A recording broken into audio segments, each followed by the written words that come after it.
ભારતીય જનતા પાર્ટીના કેન્દ્રીય કાર્યાલય નવી દિલ્હીથી જાહેર કરાયેલી અખબાર યાદી અનુસાર પક્ષની કેન્દ્રીય ચૂંટણી સમિતિએ વિવિધ રાજ્યોમાં યોજાનારી રાજ્યસભાની ચૂંટણી અને પેટા ચૂંટણી માટે પોતાના સત્તાવાર ઉમેદવારોના નામોની જાહેરાત કરી દીધી છે.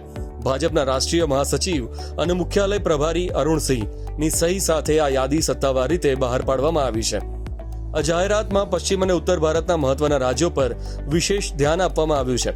ગુજરાત રાજ્યમાંથી ભાજપે 4 મહત્વના ચહેરાઓને મેદાનમાં ઉતાર્યા છે, જેમાં રાજુભાઈ શુક્લા, મુકેશભાઈ રાઠવા અને જીતેન્દ્ર મેઘજીભાઈ કંજારિયા અને માનસી પરમારના નામનો સમાવેશ થાય છે. આ ઉપરાંત અરુણાચલ પ્રદેશમાંથી તાઈ તાગાકને ટિકિટ આપવામાં આવી છે.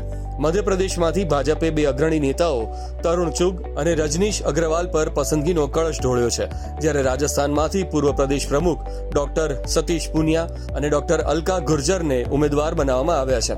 પૂર્વોત્તર રાજ્ય મણિપુરમાંથી શારદા દેવીના નામ પર કેન્દ્રીય સમિતિએ મહોર લગાવી છે. તે સિવાય ઓડિશાની રાજ્યસભા પેટા ચૂંટણી માટે દેબાશિષ સામંતરાયના નામની જાહેરાત કરાઈ છે.